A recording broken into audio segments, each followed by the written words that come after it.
Bonjour les amis, aujourd'hui nous allons vous raconter une histoire merveilleuse sur l'amitié entre deux personnages très spéciaux. Aujourd'hui, on part à l'aventure avec Léo le lion et Mimi la souris. Ces deux amis inséparables ont vécu de nombreuses aventures ensemble et chaque jour était une nouvelle opportunité pour eux de découvrir quelque chose de nouveau. Léo est grand et fort, avec une crinière magnifique. Il est le roi de la savane, respecté par tous les autres animaux pour sa force et sa sagesse. Mais malgré sa taille imposante, il a un cœur tendre et généreux. Mimi est petite et rapide avec un petit nez qui frétille. Elle est connue pour son intelligence et sa capacité à trouver des solutions créatives à n'importe quel problème. Sa petite taille lui permet de se faufiler partout, ce qui est souvent très utile.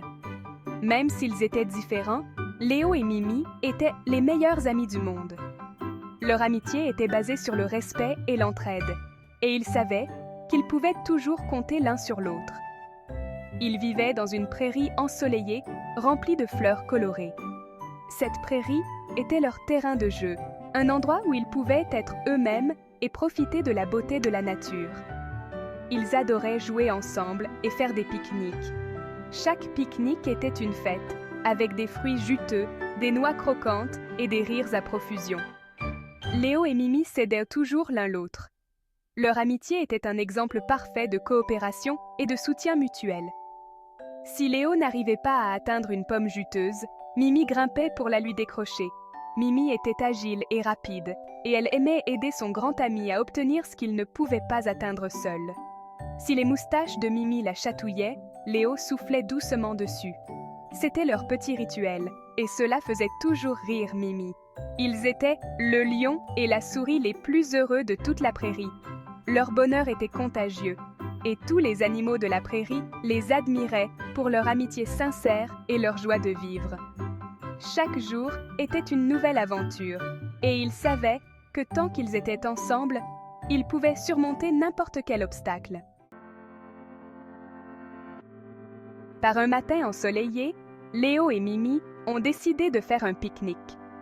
Le ciel était d'un bleu éclatant, sans un nuage à l'horizon, et les oiseaux chantaient joyeusement. Léo, le lion courageux, et Mimi, la souris malicieuse, étaient impatients de passer une journée en plein air. Mimi a préparé un panier avec de délicieuses baies et des noix. Elle a soigneusement sélectionné les fruits les plus mûrs et les plus juteux, et a ajouté quelques tranches de fromage et du pain frais. Elle voulait que leur pique-nique soit parfait. Léo portait une grande couverture à carreaux rouges et blancs. Il l'avait choisie spécialement pour l'occasion, car elle était assez grande pour qu'il puisse s'allonger confortablement. Il avait aussi apporté une petite radio pour écouter de la musique. Ils ont marché à travers les hautes herbes, leurs pattes frôlant les pétales doux des marguerites. Le parfum des fleurs sauvages emplissait l'air, et ils pouvaient entendre le bourdonnement des abeilles butinant de fleur en fleur. Le soleil réchauffait leurs fourrures, les enveloppant d'une douce chaleur. Ils se sentaient heureux et libres, loin des soucis quotidiens. « C'est l'endroit parfait !» s'exclama Mimi, les yeux brillants de joie.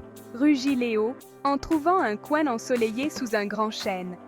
L'arbre offrait juste assez d'ombre pour qu'ils puissent se reposer sans être trop exposés au soleil. Mimi a étendu la couverture et a sorti leur pique-nique.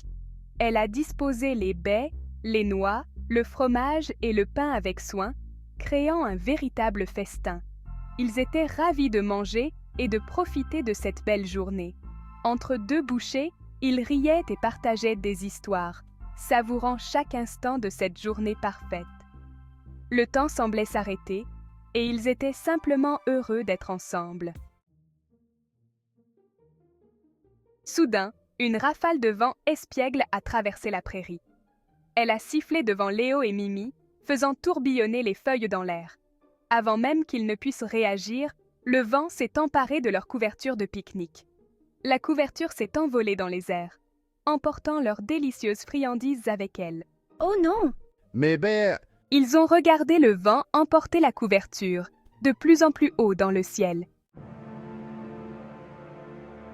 Léo savait qu'ils devaient récupérer leur couverture, Il a pris une grande inspiration et a poussé un énorme rugissement. Roar! Le sol a tremblé et les oiseaux se sont envolés de surprise. Mais le vent n'a pas cessé. Il a emporté la couverture de plus en plus loin. C'est inutile, mon rugissement est trop fort. Le vent ne peut pas m'entendre. Soupira Léo, les oreilles baissées. Mimi savait qu'ils avaient besoin d'un autre plan. Elle grimpa sur un rocher voisin, son petit nez frétillant. Ne t'inquiète pas, Léo. J'ai une idée. On peut travailler ensemble pour attraper cette couverture. Elle a pointé sa petite patte vers une haute colline. Une colline qui semblait toucher le ciel.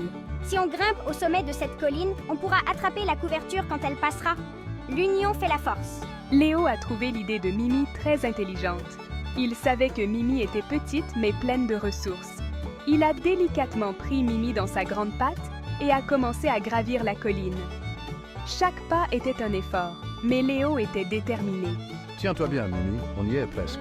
Rugit Léo, alors qu'il grimpait de plus en plus haut. Le vent soufflait fort, mais il continuait. Mimi s'accrochait à la patte de Léo, les yeux fixés sur la couverture flottante.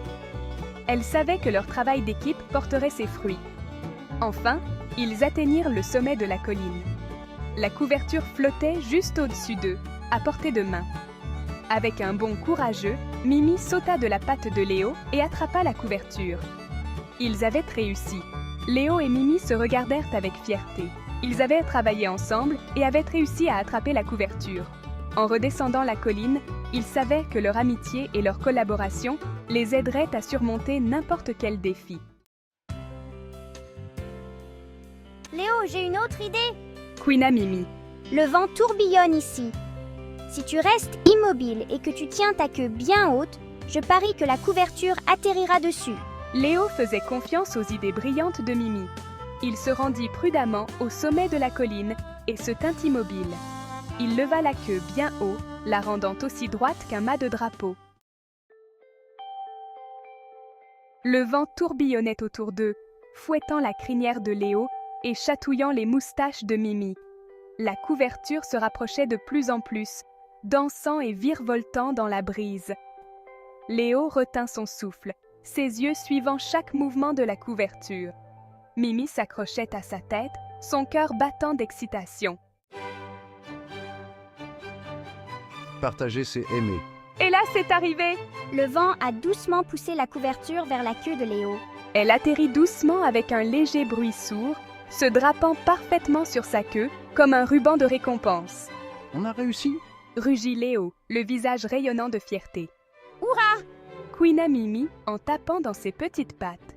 On a sauvé notre pique-nique. Léo abaissa doucement sa queue et Mimi sauta pour attraper le panier de friandises. Chapitre 9. Un délicieux pique-nique. Léo et Mimi se sont fait un gros câlin, heureux d'avoir travaillé ensemble. Ils ont réétendu leur couverture et ont savouré leur délicieux pique-nique sous le soleil chaud. Mimi grignota une baie juteuse et Léo dégusta des noix croquantes. Ils ont ri et raconté des histoires, heureux d'être les meilleurs amis du monde. Chapitre 10. Les amis. S'entraide. Toujours. Léo a appris que même s'il était grand et fort, il avait parfois besoin de l'aide de sa petite amie Mimi. Et Mimi a appris que même si elle était petite, ses idées brillantes pouvaient sauver la situation. Ils ont réalisé que les amis s'aident toujours, qu'ils soient grands ou petits, et que travailler ensemble peut faire disparaître les problèmes les plus difficiles. Chapitre 11. Retour à la prairie. Le ventre plein et le cœur joyeux, Léo et Mimi ont rangé leur pique-nique et sont retournés vers la prairie.